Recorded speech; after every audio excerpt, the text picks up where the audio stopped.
Adesh Adesh, Namaste. Welcome back to the Empowered Through Tantra channel.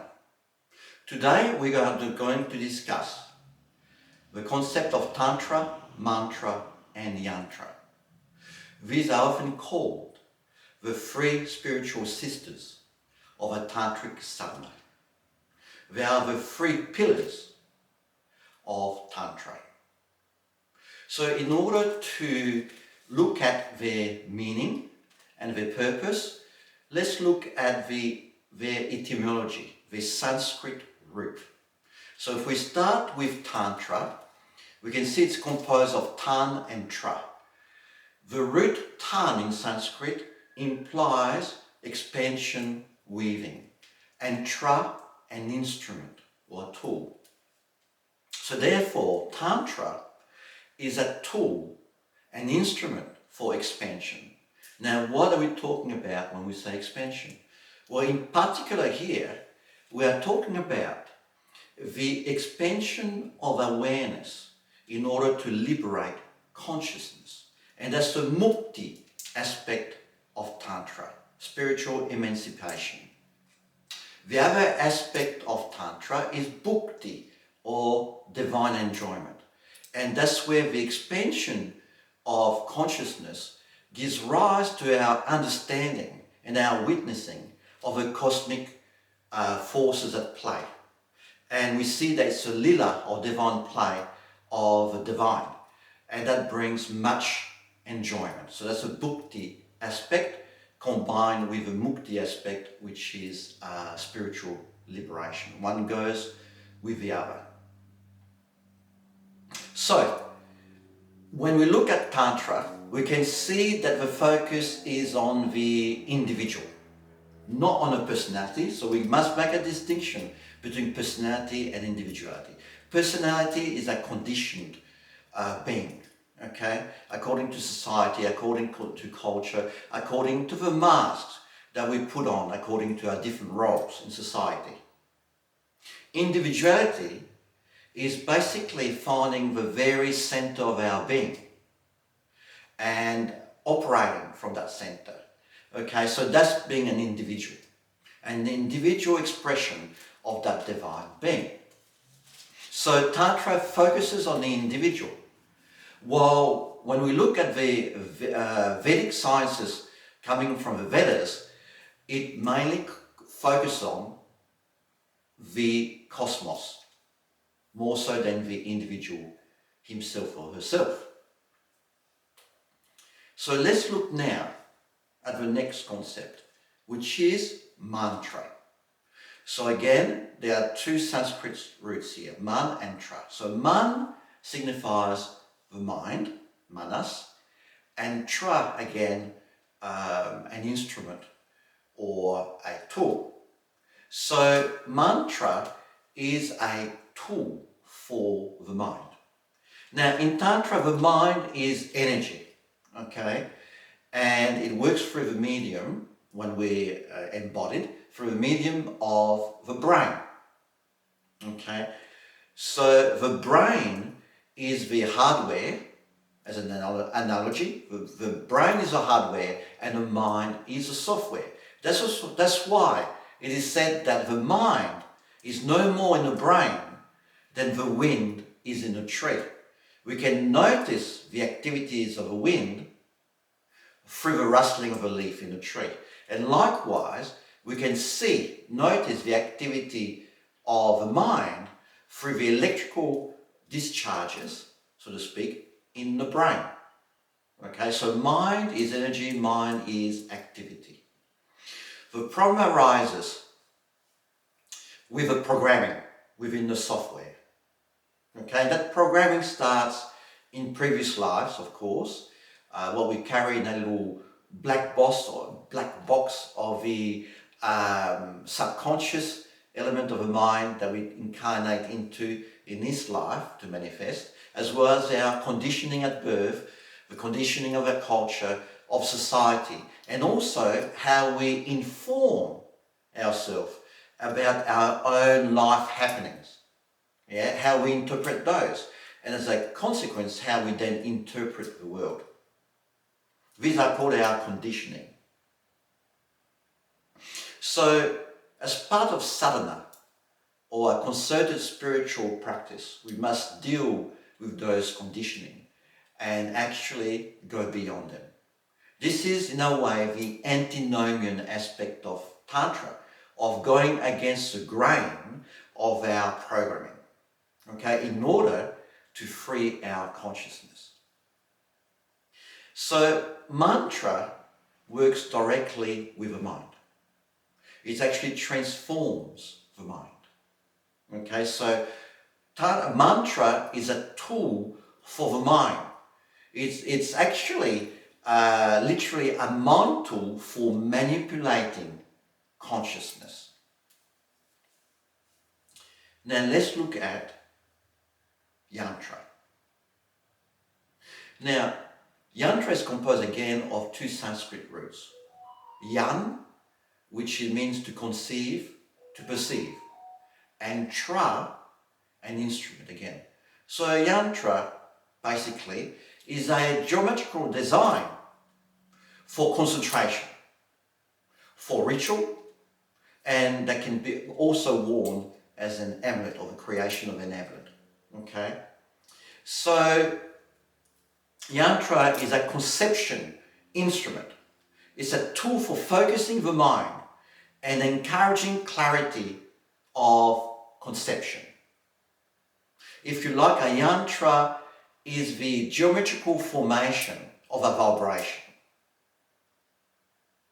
So mantra is a vibration. Yantra conceptualizes the vibration into a pattern.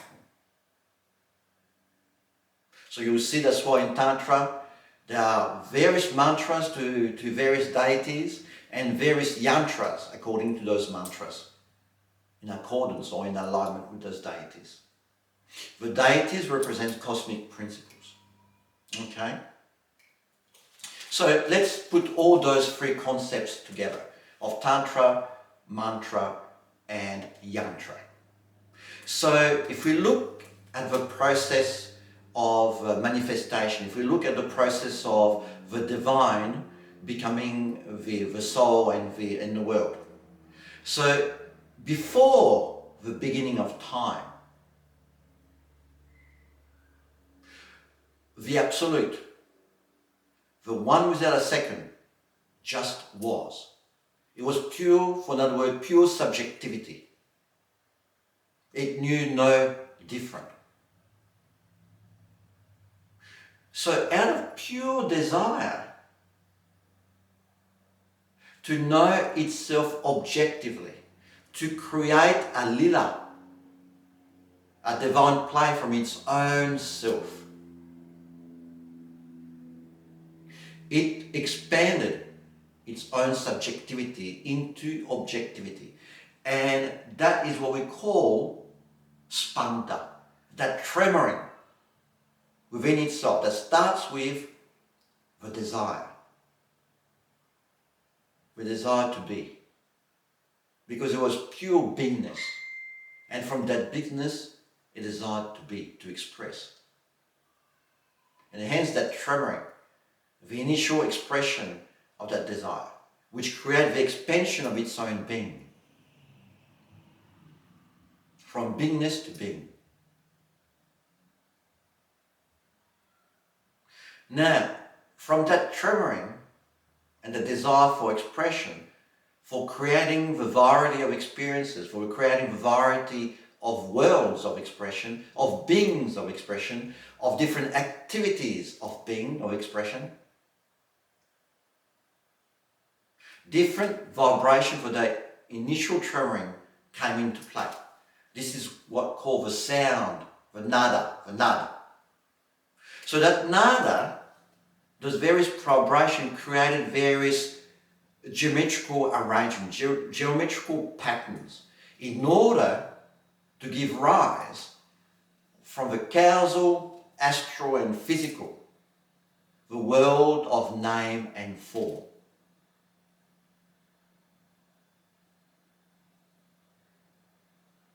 The causal is a pure thought form of a name and form.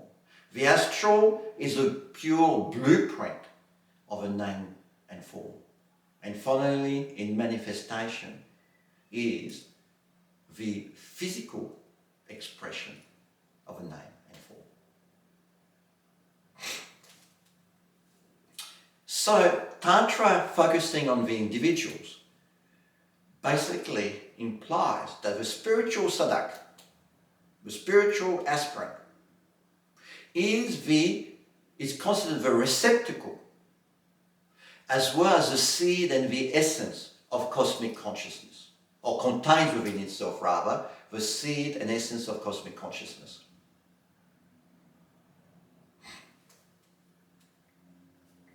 So the sadhak sees the world and experiments with the world as the activity of the divine.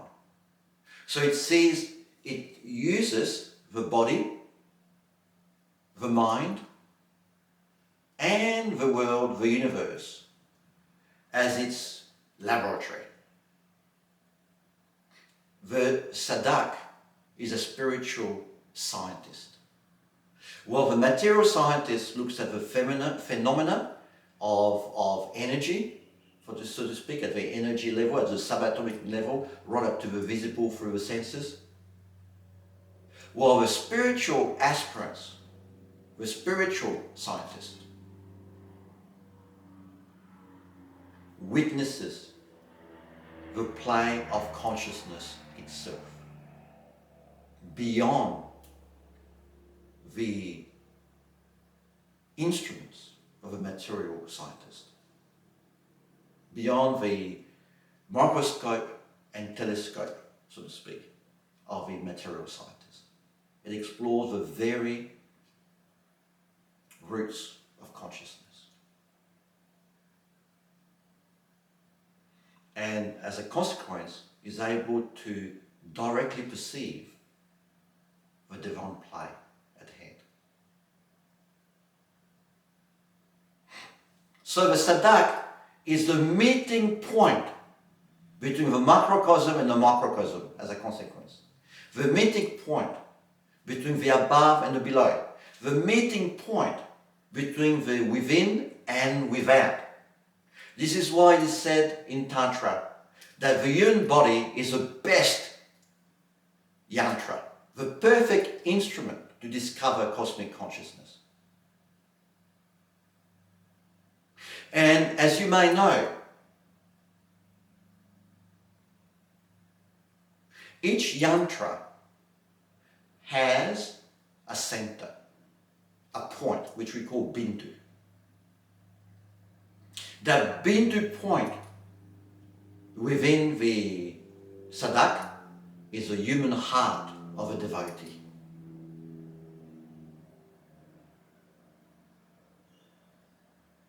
The human heart of a devotee is the true sanctum sanctorum of the eternal.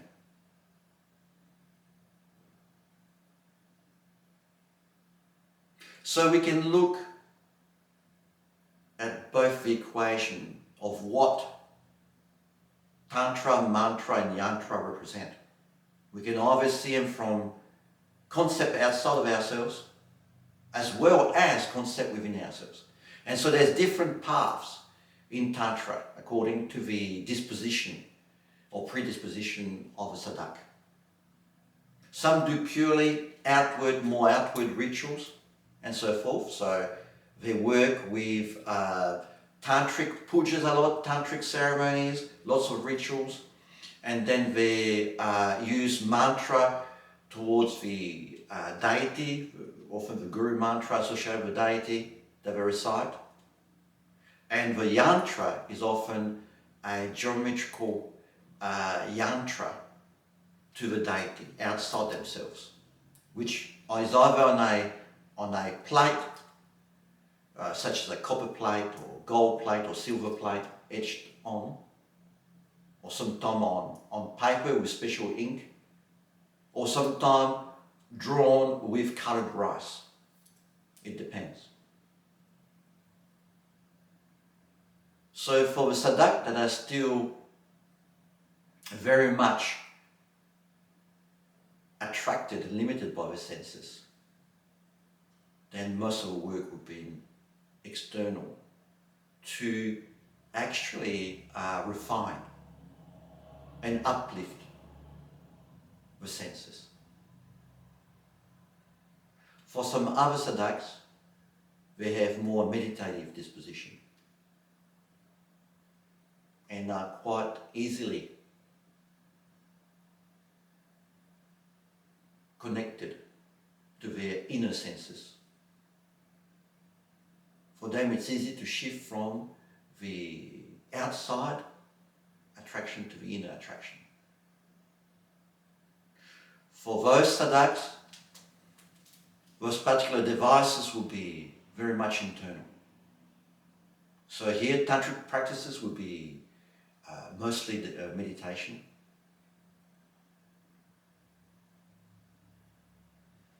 The mantra will often be recited silently and may just be focusing on, for example, such mantras connected to the breath, such as Soham. So perceiving spirit directly through the life force. And that sadhak will know that the yantra, the best yantra, is the human body, where the spiritual heart is located in a subtle body, as a Rit Padma, where the divine in sit form is there that can actually grow into a permanent abode consciously for the sadhak. And the best path of all, which is this path here, the Kaula path, which actually weaves those concepts and makes no distinction between the outer and the inner. And why is that? It's because there's only one reality. There's only the divine being. There's nothing else but the divine.